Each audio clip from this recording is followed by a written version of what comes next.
Hello, everyone, and welcome back to 305 Insights. I'm your host, Alan Somerton. I'm here with my guest host once again, Easy E, Eric, and today we're discussing our locks, our Ooh, intriguing games, oh, just games that we're going to put money on this weekend. So lock in, and we're going to make you some money. Hopefully. We're not guaranteeing that, though.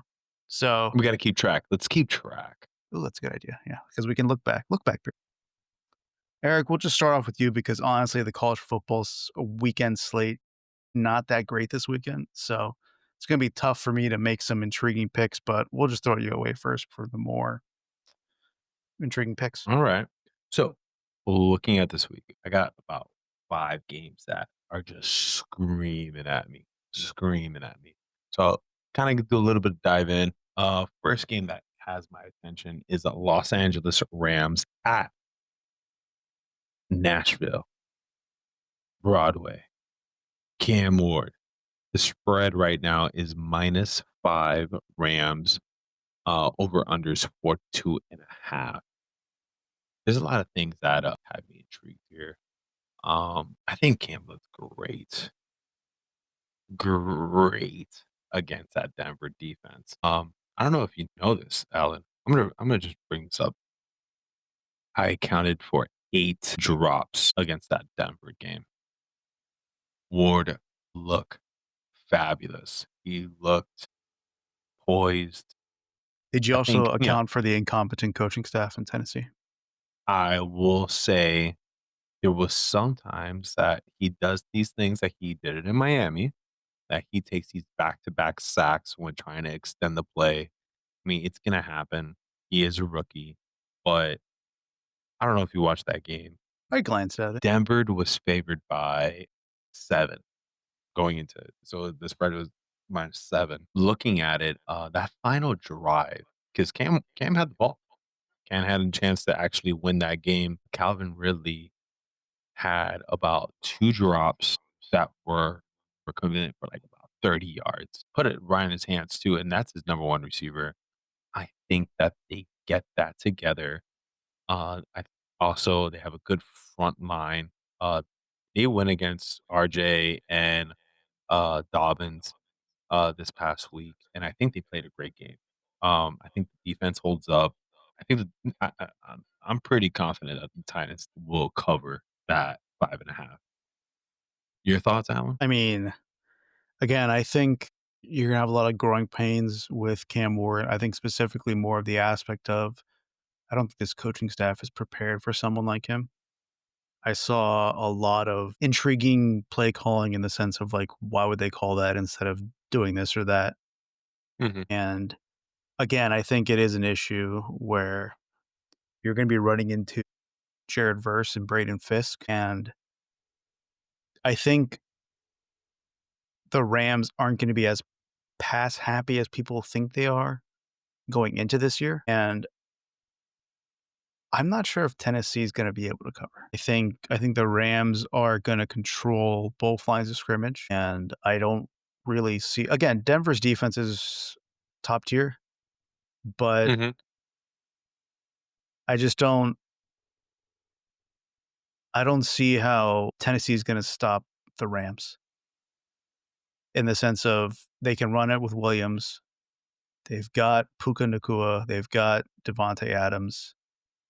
I think they're kind of just going to play the game that they want to play, and that's going to eat up a lot of clock. And I don't think if Tennessee is not successful on like 2 consecutive drives, it's gonna start getting not ugly, but it's gonna start becoming a Yeah. thing where, like, it's gonna be 14-3, and then the final score might be like 21-10 or something like that. I'm not saying like, the Rams aren't gonna be barn burners, but it's also gonna be one of those things where I don't think the Titans are gonna keep up with them because they're gonna get away from what they actually want to do. Rams are gonna stay on their game plan the whole time. The Titans are gonna have to kind of, I think it's gonna be a good I mean, these are 2 good hard matchups to start a rookie campaign, and looking at Denver, they're just an overall great defense, and they made Tennessee one-dimensional. Now, looking at those drops and looking at how there was several opportunities that Tennessee could have won that game. There's several opportunities. Now going into this game, and the one thing that does have me concerned with the Rams is kind of what you alluded to with they can make Tennessee one-dimensional, and that's gonna be a lot of pressure on Cam. But I do believe that Cam's a winner, and I believe that Cam can at least make it a one-possession game at the end. So, I do have that. My next game that does have my attention is Jags versus the Bengals. We have Bengals at minus 3.5, and the over/under is 49.5. Before I dive into it, Alan, what's your first initial thoughts for this game? I think Cincinnati handles this pretty easily. I think Go on. this is one of those things where you trade Tank Bigsby, so you have Travis Etienne and some young guys behind Trevor Mhm. Lawrence. I think unfortunately, I was wrong on Trevor Lawrence. I don't know if Liam Cohen Duval is going to be able to help him. I found it very interesting that Brian Thomas was almost a non-factor in game 1. And again, Brian Thomas succeeded a lot when Mac Jones was the starter. He got a lot of his receptions, his yards when Mac Jones was starter. Mhm. That being said, Brian Thomas should be a top tier wide receiver He's got the with build his for it. with his build and just his measurables, all that stuff. Yeah. I don't think Jacksonville has the ability. Their only hope is for Josh Allen and or is he going by a different name now? Josh Allen and oh my god, what's his name? Walker, the other Tavion Walker's, the other defensive end that they drafted. They need to wreak a lot of havoc. But that's their only hope is because the Bengals' offensive line is so putrid that if Brown doesn't get going, I don't think that Jacksonville can keep up with this team. And people are going to point out, oh, like, look how they looked. For some reason, the Bengals always look horrible the first few weeks under Zach Taylor. It's just like their thing. But I don't see how Jacksonville keeps up with them. I think Jamar Chase is going to go off. I think T. Higgins is going to have a solid game. I think they're gonna establish the ground game, and Burrow's gonna pick them apart. So this +3, -3, I think I think Bengals are covering -3. I think Bengals O-line is an issue, and it's gonna apply too much pressure. I mean, I'll ask you this, do you think the Browns' offense is He goes by better Josh than Hines Allen, by the way. Yeah, he does go by Yeah, Giant Josh he had Allen. the I Hines just Allen, I looked it up. guess, just to be differentiate. I think it's one of these games that it's gonna show us how Cincy's gonna look. Cincy historically has always looked bad coming out of the gates. They actually won their home opener. I mean, that was I believe they haven't done that in the past 2 to 3 years, I would say. They actually got very lucky in that last game with the Browns. 2 interceptions that literally came off the hand. It was a um, tip ball that should have been caught. Both of them were just like that, and they just got scooped up, and it was an interception. I mean, it is a game, but part of the game. But I think that the Jags didn't have to open up the playbook against Carolina. It was a walk in the park for them. Um, I think this is the game that the Jags come out and make a statement. I can't believe I'm saying that out loud. These are bold predictions. And I don't think Cincinnati's O line holds up. I think that there's something that has to be said about that Browns game that just sticks out to me that you had Joe Flacco keeping the game that close at the end. But I Again, digress. I will say this before we move on to the next one.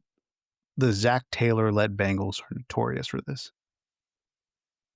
I mean, it seems like every year they start off like 0-2 or Mhm. 1-3 or something like that. And next game.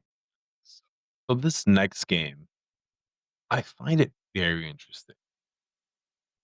Well, if It's it made gonna your be a list. headline. It's gonna be a headliner, probably game of the week for Fox, America's game, I believe. That's what I would say, right? They say America's game of Yeah, the week for that's Fox. Fox. It's definitely Fox. Eagles at Chiefs, minus 1.5 Eagles, over unders 46. I mean, that my initial thought, 1.5, that's it for the Eagles? You got I mean, Xavier Worthy dislocated his shoulder because of Taylor Swift.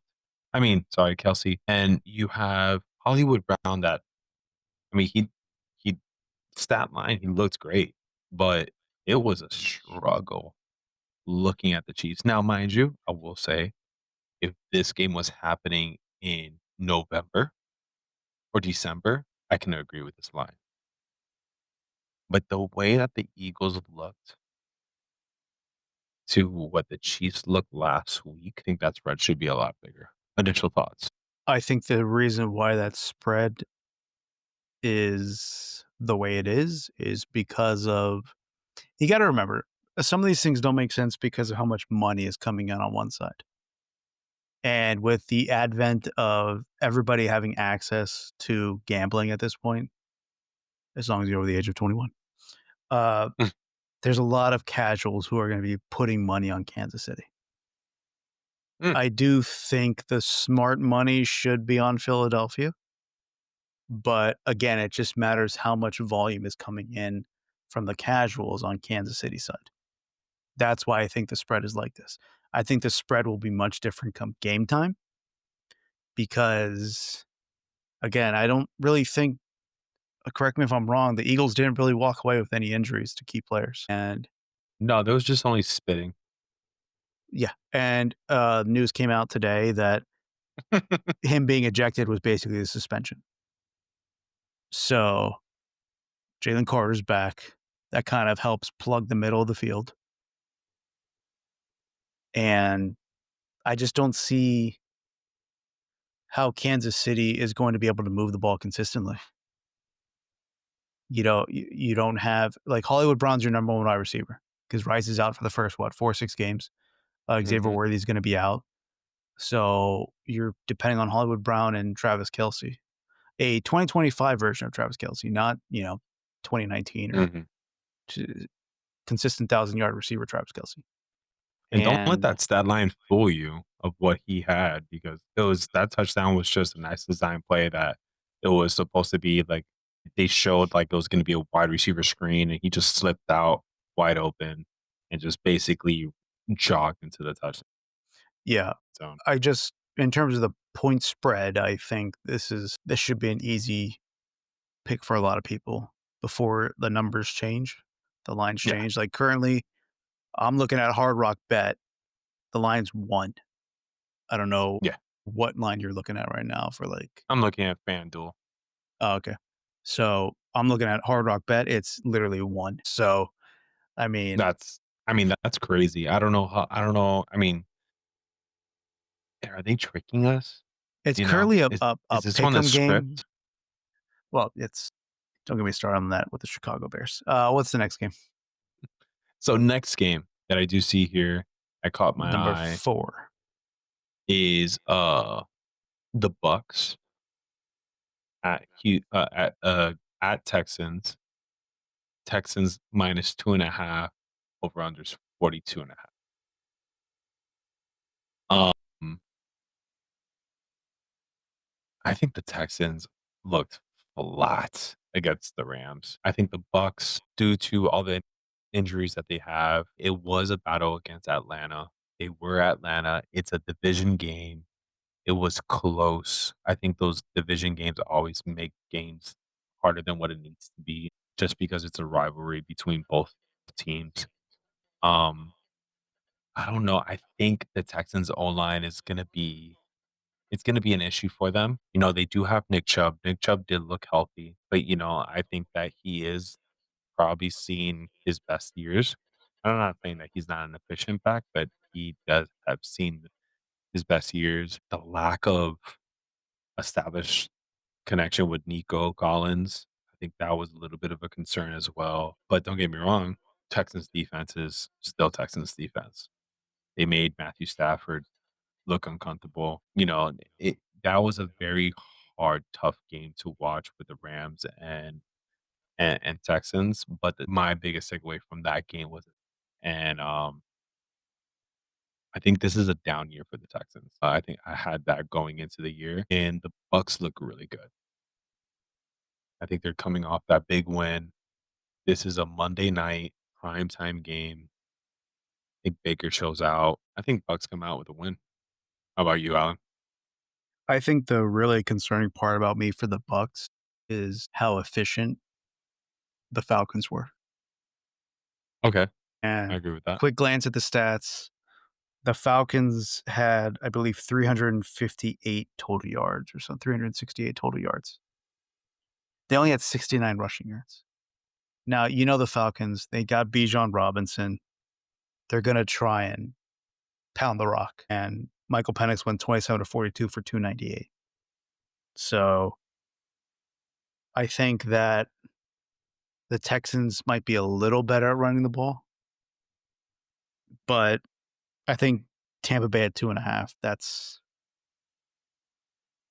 I agree with you. I really don't have any pushback. I just think that you got Mike Evans and Emeka Ibuka on the other side, Looked who great. yeah, Looked and amazing, man. I mean, you need to get a little more out of, the running game, I think. Like, Bucky. But I they don't do think have a good two-headed monster there, man. They got Bucky and they got Rashard White. yeah, but Both of them. they're really going all in on Bucky this year. I mean, if you're Yeah, looking yeah, at yeah. Bucky's I got mean, they the had workhorse. 23 carries if you take away Baker Mayfield because he had 5 of them. Bucky had Mhm. 14 carries, White had 2, Sean Tucker had 1, and Emeka Ibuka had 1. So, 14 compared to 4 other carries, and then 1 of them was a wide receiver. So, I think they're going all in on It Bucky. I don't know if that's a great thing because honestly, Bucky doesn't really have the build. You talking about Devon Achane, our previous episode. I don't know if yeah. Bucky's got the Yeah, build yeah, to yeah. be a number 1, but I do think that they know what they're doing offensively, and Baker by the way, I'm so glad Baker's being successful. I Me think too, Cleveland man. What a really, story. like, What a story. just he made Cleveland relevant for a few years, and they just kicked him the curb for Deshaun Watson, and you reap what you sow. Yep. But I do think 2.5 for this team is a pretty solid gamble. And then transitioning to the last game that sticks out to me is our Monday night. We got 2 Monday night games this week. We Yeah, that got was one of them. the Chargers at Raiders. Chargers -3, over under is 46.5. Um, I think Chargers dominate. I think Chargers find a way to I think they after winning against the Chiefs, getting that monkey off their back, it was a big statement game for them, and it's the way they won. They kept responding. They they're I mean, the first thing I thought about going into week 1 with the Chargers is like, "Okay, this is gonna be a run-heavy team." This is they're gonna smack the ball right into the grill of the defense, and then they're gonna use play action. I mean, they let Justin Herbert just sit back there, pick apart the defense, extend plays, run the ball. I mean, he made every right decision against that Kansas City defense, which is by all means that defensive coordinator is no just Steve guy Spagnuolo. off the street. I mean, in my opinion, he could be a head coach. There's many organizations that would probably wanna take him I just think because of Steve the system. Spagnuolo is a Wade Phillips type of guy, where if you put him as a head coach, it's it's a flip of the coin, Yeah. but I mean, as a he knows his coordinator limit. He may I mean, the way that the Chargers offense looked was very good. Now, concerning about their defense, but you are going against Mahomes has that made those plays. Now, we talked about it in our last episode. If Mahomes doesn't have that mobility aspect of extending those plays and doing what he did, that game's a blowout. And I don't think Geno Smith is going to be able to do that. I also think that it's going to be a hard day for Genti, another hard day for him. Um, but yeah, your takes on this? Real quick, I just I completely agree. There's no take on this. Like, I think the Chargers take this game. All right. So with that being said, I got my dogs of the week. My underdogs that I do see going into this week. We kind of briefly talked about it. Buccaneers, that 2.5. I'm actually I'm buying points. I'm buying probably 4.5 or 4. I think they win by more than a field goal that this game. I'm trying to get a little bit more because I'm extremely confident in Baker Mayfield. He's been there, prime time game. He plays when the lights are the brightest. He's gonna show out. And then another one, because I know I'm gonna get a little bit of pushback on this. We talked about it earlier. I think the Jags make a statement and they beat the Cincinnati Bengals. Money line, straight up. They end up beating them. No, not to cover, to beat them. So those are my 2 dogs of the week. And then I will say my lock of the week, we talked about it earlier, that Eagles against the Chiefs. We just talked about it with Justin Herbert. W Eagles are much more physical. They got Jalen Hurts. If they want to use AJ, if they want to use Devontae Smith, if they want to use Galler, right? I believe Goddard. Goddard. There you go. Thank you. Got him. And then if they want to establish the run, they can do whatever they want when it comes to the offensive side of the ball. Now, my concern would be on the defensive side, but with uh, the middle being clogged up, they're going to control the line of scrimmage. They're going to make the Chiefs one dimensional. You know, it's a slam dunk of a lock for me. So I'm going to have Eagles there. So just to recap what I do have going into this week, I got Tennessee covering plus 5.5, Jags plus 3.5, Eagles -1, Bucks -3, and I got Chargers -3. And that's what I got for this week with the NFL. All right, I'm gonna make mine quick because the NCAA is not that fun this week. I'm only gonna look at the top 25 matchups, and I'll talk about some that I'm not even intrigued by. I think the easiest game to pick this week is honestly the Oregon Northwestern game. Oregon's number 4 Okay. team in the country. They look like they haven't skipped a beat. They shellacked Oklahoma State 69-3 as if they were paying them like, $2 million, as if they were like Long Island University. Like, the thing that I'm most impressed about with Oregon is they're a young team on offense. Dante Ooh. Moore. This isn't a Bo Nix, Dylan Gabriel, 24-year-old Mhm. running the offense. Yep. Dante Moore was a true freshman 2 years ago playing for UCLA. He took a year off basically last year, just understudying Dylan Gabriel and just seeing how they want him to run the offense. And you're seeing why this kid was a 5-star recruit and why he was a prized possession for Chip Kelly at UCLA before he dipped.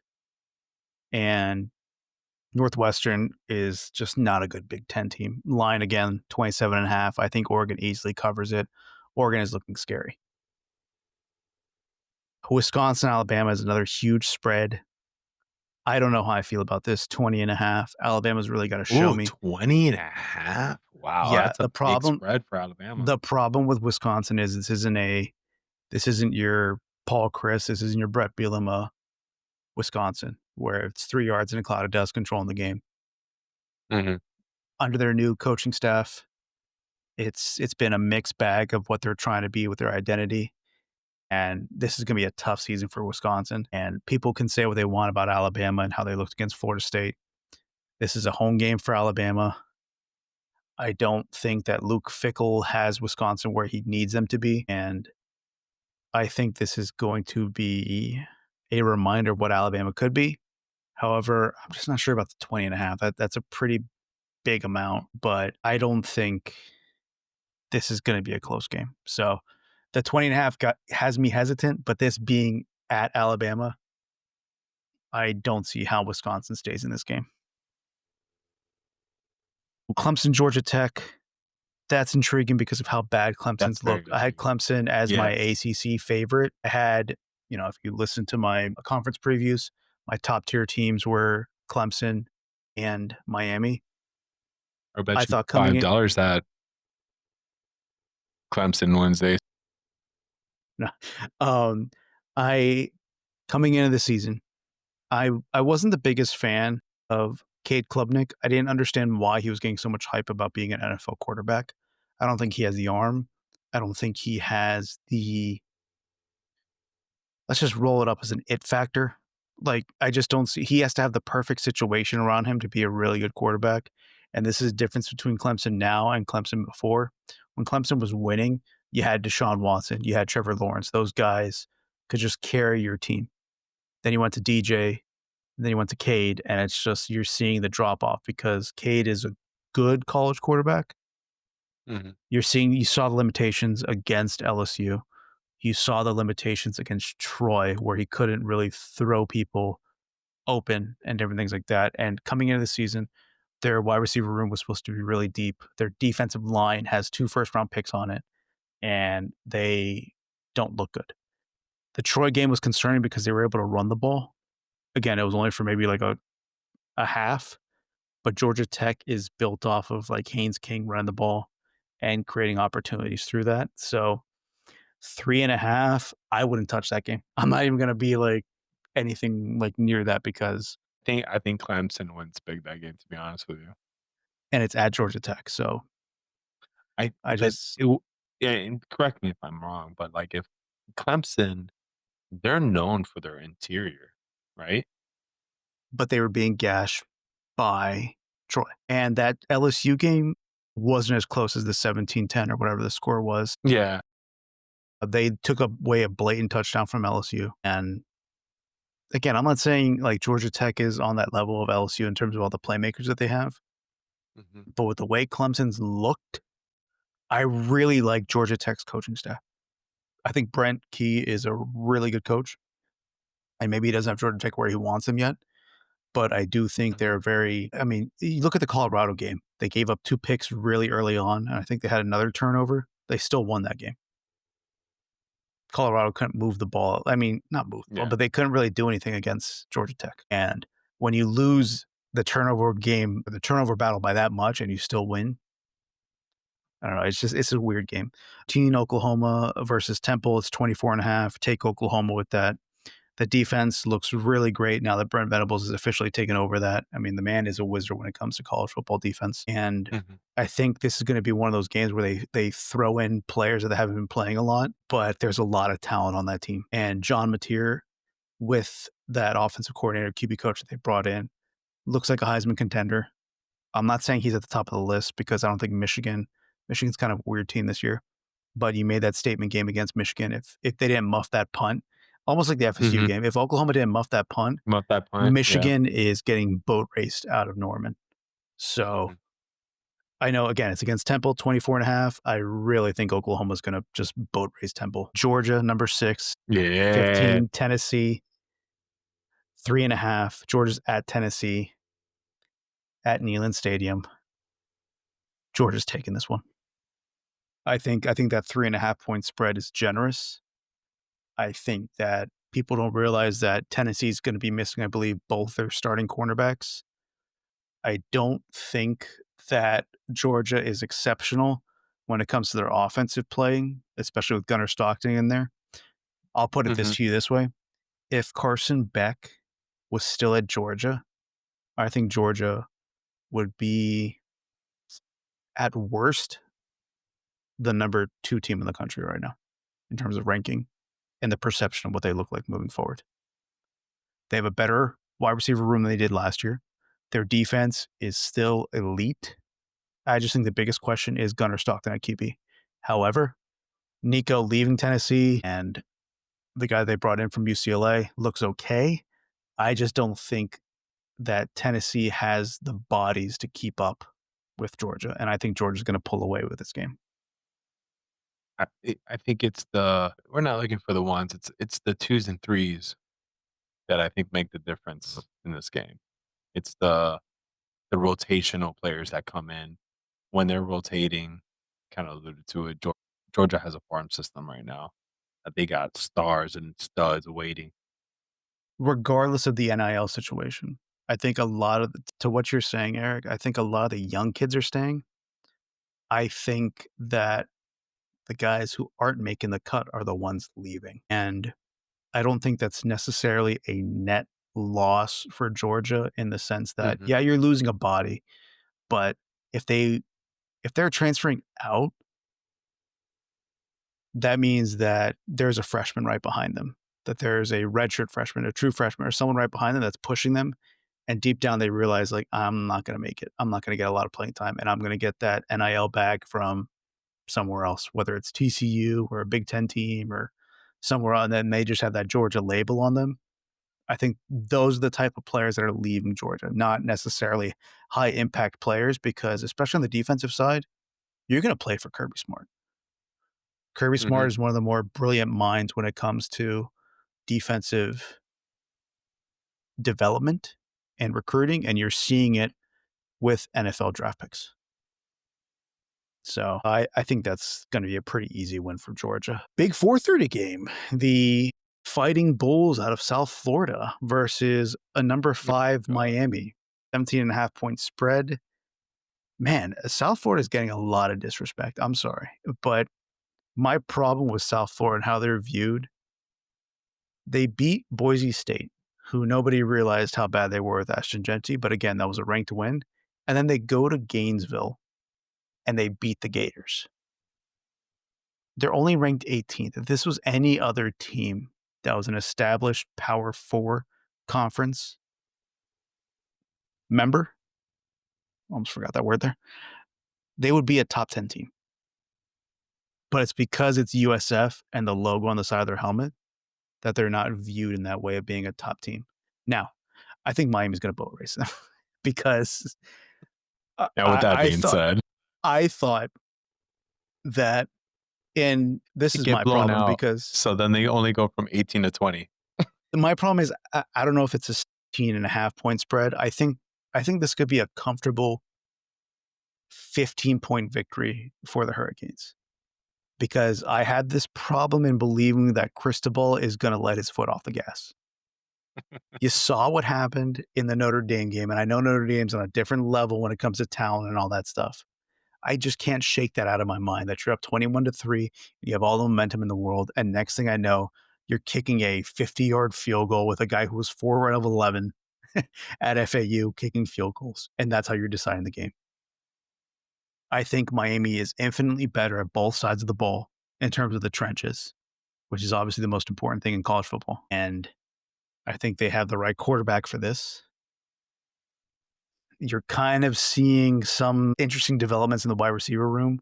That's your best wide receiver so far is a 17-year-old who should be wondering what he's doing for his homecoming game. And in fact, he's actually starting and being one of the better freshman wide receivers in the country. And again, I'm not saying he's like a Ryan Williams or Jeremiah Smith like last year, but Malachi Mhm. Tony has been a nice revelation because coming into this season, we discussed that I was concerned about the development of the wide receiver room. That being said, I think Miami easily wins this game. If you can buy points there, I would.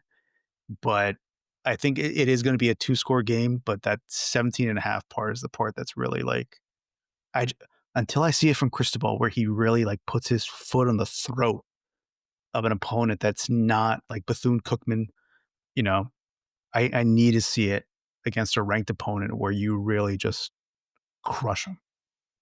And we talked about this, even the FSU game last year where they won, what, 36-14? That was one of the most unimpressive 36-14 games I've ever seen in my life. because FSU scored 15 offensive touchdowns last year, and they scored 2 of them against UM when UM was clearly the better team. That was a game, remember what was it, 3 years ago where UM beat them like 45-3? Mhm. Yeah, yeah. I That's was what there. Mario should have done against Florida State. That's what I can't get out of my mind. The Florida State game, the Notre Dame game, there's a lot of games where I think they should really make the statement, and they're not doing it. The only time I've seen them actually do that was the Gator game, and that was in Gainesville. I'll say this before we move on to drops more than 40 points in this game and beat them. I think Bethune-Cookman style? Like, for yeah, I do.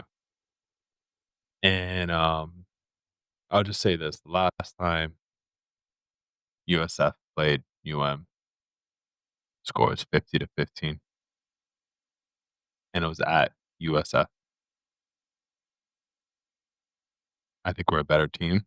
I think, yes, there's a little bit of a drop off in quarterback, but UM wins humongous and makes a statement that, doesn't matter who lines up in front of them, we're gonna be beating them. I think Notre Dame game, obviously, you kinda talked about it. They do have the personnel, talent-wise, to try to match up against us. That 3rd and 4th quarter is gonna be one of those that we're gonna be playing bully ball, and they're not gonna and we're gonna start getting runs of chunks of 8, 10, 15 yards per carry, and it's gonna look ugly towards the end. And I digress. the final game, I'm not gonna touch the Notre Dame Texas A&M game. That's number 8 versus number 16. I don't really know what to make of Notre Dame, and I don't trust Texas A&M at quarterback. And the South Carolina Vanderbilt game, I think South Carolina's a good team. I don't think they're a number 11 team. I think that's when I say that, I think South Carolina is one of the most overrated teams in the country. I don't mean that they're not a Oh, talented team. I just don't understand why they're ranked number 11. And they're facing it's their Vanderbilt, who quarterback. I think is, yeah, but they they don't really have any weapons on either side of the ball. They have one defensive lineman, and then they have one wide receiver who everybody like gawks over in what's his name? Nick Harbor or something like that. 5-star kid that Mhm. had no idea if he's gonna be a defensive lineman or a wide receiver. That's how much of a freak athlete he was, but he doesn't have production. So, anyways, my last game that I'm gonna talk about, and it's my lock of the week. Take Oh, it to the lock of the week. bank. Florida at LSU. LSU is a 7.5 point favorite. Lock it in. LSU's Whoa. taking them out. And I'll share a few reasons why. Garrett Nussmeier is a statue, right? He has no mobility. But what I saw him do to that Clemson defense, if you take time to watch the film, Eric, I think you would actually really appreciate it. There's a lot of plays. I got to see if I can find some of the clips and send them to you. There's a lot of plays where what he does is he reads the defense. And again, I'm very high on Clemson's defense. They have a lot of like NFL talent on the Yeah, defense. that's their And strength, I believe. the manipulations he makes on the offensive side of the ball to call audibles and make Clemson do what he wants to do, and then he takes advantage of it. I think he's going to be doing that against Florida. My only problem is I believe they're missing one of their guards, and I don't know if they have the depth to like withstand that. But LJ McCray for Florida is out. He's a big name, but not a lot of production at the edge rusher. The thing that Mhm. really, really makes me stand out for this game, besides the whole Garrett Nussmeier being able to play like an NFL level of reading defenses and whatnot, the defensive LSU, I think, is going to run roughshod over Florida. Sweet, sweet Sunbelt Billy Napier does not want to give up play calling duties, and his high school playbook is going to run into a lot of problems against LSU and Blake Baker and all the talent that he has over there. I think Harold Perkins is going to be in the backfield a lot, whether it's tackles for losses or sacks. Mhm. I think there's going to be a lot of disruption on that offensive line. If you can't dictate the pace of play against USF at home, what are you going to do at Death Valley? I don't think it's going to be a pretty game. I don't think this offense is going to move the ball against LSU. And if they do, it's because the game, I think the way, oh man, I don't want to exaggerate this much. I think this is going to be a blowout. Ooh, Now, I think okay. Florida has enough talent on the defensive side to keep it respectable because, again, they lost 18-16. It was not the defense's fault. The offense couldn't move the ball. I don't think the offense is going to be able to move the ball against LSU. And I'm looking at something in the range of 38-14 for this game. And that's easily going to cover that 7.5 point spread. I think this is going to be one of those games where, as a Florida Gators booster, you're going to Mhm. have to worry about people starting to give up on the head coach. Ooh, And I think Napier's dead man walking. I don't think he's going to have the run that he had last year where he had those, like, he kept it competitive against Texas. He beat LSU. He beat, Florida State. He won those games at the end of the year and everybody's like, oh, and that's why they were seen as a dark horse for the national championship slash college football playoffs this year. I'm not seeing it. DJ Lagway I'm going to go on this. DJ Lagway hasn't been healthy. He had a shoulder issue that they thought they could rehab, and he didn't really practice at all. He had a calf injury before the season started. I think one legitimate hit from Harold Perkins, and we might not see DJ Lagway in the game. And the huge problem with Florida is they're going all in on DJ. And I understand because if you look at DJ's measurables and yeah, what he DJ can do, DJ yeah. he looks like he could play on Sundays. The problem is he's made out of paper mache. And I know a quarterback that's like that in the NFL. Anthony Richardson, former kid, no. But That is true. I think this is one of those things where Florida is going to be a litmus test of NIL, of how it was previously before it is now with all the whole, like, there's going to be a salary cap and all this stuff. What a lot of teams did this offseason, just so you know, Eric, is they front loaded a lot of the NIL stuff. Because before the NIL stuff passed, I think it was in late June or early July where they started the salary cap. Anything that happened before that is kosher. So what you can do technically, what they could have done is they could have paid DJ, like, let's say 3 million up front, and then they pay him like $1 Mhm. million after that. So then the $1 million is the one that counts for like the new salary cap. If, again, we can get into the whole NIL thing, but if you're an 18, 19-year-old and you've already gotten, let's say, 80% of your money up front, what's the incentive to play for the other 20%? You've already got the vast majority of Right. what you were getting. And now, like, again, if you're DJ, like, I'm going to have NFL prospects no matter, like, as long as I show up and put enough on the film, someone's going to take a chance on me because of my Mhm. measurables. And then we're talking about defensive linemen, cornerbacks, all this stuff. I think I really don't want to pound on the Gators as much, but I really think the Gators are going to be a litmus test of how bad this transition was for NIL. And you're going to see quickly, in my opinion, how quickly how many times am I going to say quickly? How quickly his team is going to give up on Billy Napier. Quickly, you keep saying it. I will say this, I can't wait to follow back up on next week's episode because if this game is not even close to what you're saying, you just went on a rant for 3 minutes, Alan, And about how next the week, g next week is the Florida game, right? Or the Florida UM game. yeah. Yeah. If I'm right about this game, get ready for my lock of the week next week. I don't care what the line is because LSU's good, right? They had a lot of transfers coming in to help Yeah. shore up some things. I'm pausing right now because you can see this is only going to be an audio recording, but Eric's seeing my face right now. I am giddy. I think if this game plays out the way I think it is, I think the game at Hard Rock is going to be worse than what it was last year in the Swamp. And that was what, 42-15, or Yeah, what that was it? was 40, yeah, that was something yeah, that ridiculous. was I think if Mario doesn't do what I said he should do against USF, if this okay, let me preface this. If this game plays out the way I think it's going to play out, I think the Florida Gators, there's going to be a part deux of what happened, and Mario's going to do what I said I want him to do, and he's going to make an example out of this opponent. And I think that is going to be Awesome! That was really good timing. I think that man, I'm really pounding the Gators. If this game Yes, you plays out are. the way I think if this game plays out the way I think it's gonna play out, I think that that game against might literally be like the Al Golden, Willie Taggart type thing, where they lost to and then whatever, Al Golden lost to Clemson that way. I think that's how bad that Florida Gators game's gonna be. That the Gators are gonna have to after giving him the vote of confidence this week, I think Mhm. that game is gonna be on the level where the AD is gonna be like, "Yo, you're gone." Like, I think that's how bad it's You're gonna be. cooked. Yeah. If it plays out this week where LSU crushes it. Now, watch me wrap this segment up, Oh my god. and the final score is gonna be 38-35 with Florida winning on a 57-yard field goal because an LSU player threw a shoe and it comes full circle from, like, 3 years ago where the Gators were, like, 7-2 or whatever, and the guy threw the shoe, and then they collapsed from there.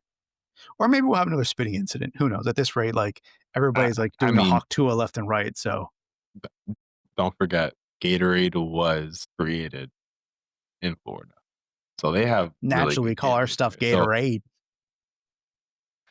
Yo, I'm jacked right now just talking about this Florida game, bro.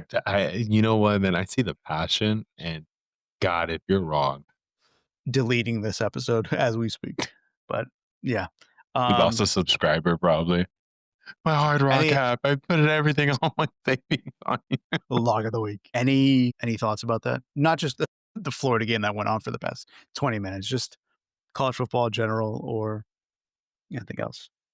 I will say that looking at college football, what really intrigues me is I believe Georgia's gonna win. I do believe that they cover, but I'm very intrigued on how Tennessee's gonna look. They looked very good against Syracuse. They looked good. I forgot who they played. Darn it. Virginia I just had no. no, it was yeah, it was Virginia Tech, wasn't it?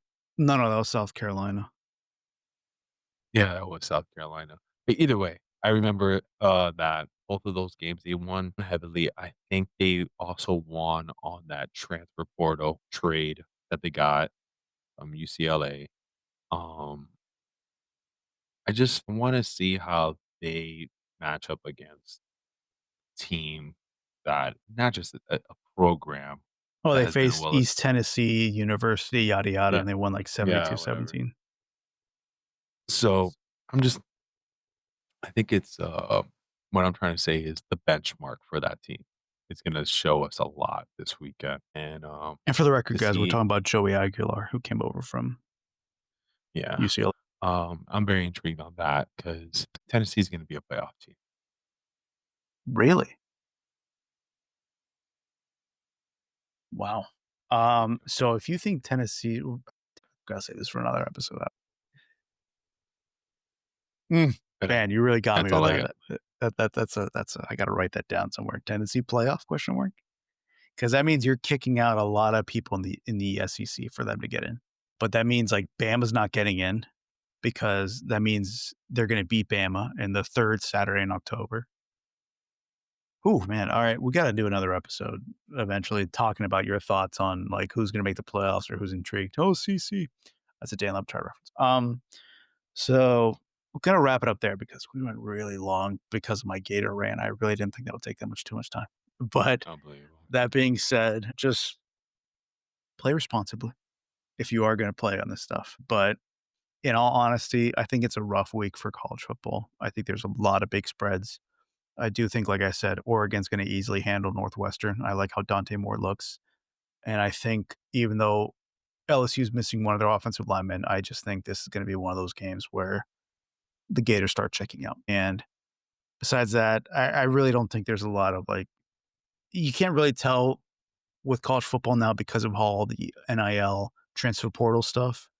You don't really know what Level teams look playing like field. anymore. Yeah. So, I mean, you can say like, oh, Oregon won the Big Ten last year. There's not a lot of guys that are there right now. The quarterback left. Evan Mhm. Stewart's out for the year with an injury, so there goes their number one wide receiver.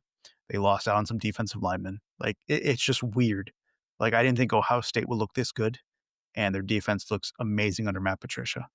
So again, they took their line off for the Ohio game. Whatever the line is for that game, you might want to take it. I think it was 33.5 last time I saw it, but Ohio State looks crazy on offense right now. I'm sorry, on defense. All they have to do is be manageable on offense, which is crazy. But anyways, we'll dive into like a college football later this week because I think it's a very intriguing topic to talk about because it's been a long time that there's been this much parity in the sport where you can see again, there's going to be certain teams like Ohio State, like Georgia, who are recruiting at a different level and their coaching staff is executing, unlike Alabama currently. But Alabama can start turning that narrative against Wisconsin. Either way, Knowles are the number 10 team in the country. I can't wait for that October game for you because that could be two top 10 matchups or a game against two top 10 teams. Sorry. And we haven't seen that in a Florida State game since Jimbo Fisher versus Al Golden. So that could be a fun game to watch. That being said, any final thoughts, Eric, before I wrap this up? Got none for you. All right. Guys, you know the drill. YouTube, like, subscribe, turn those notifications on, throw a comment. Apple Podcasts, subscribe there, rate us 5 stars. You can find us on Spotify as well. Thanks for stopping by, folks. Thanks for checking us out, and we'll see you next time here on 305 Insights. Have a good one, folks.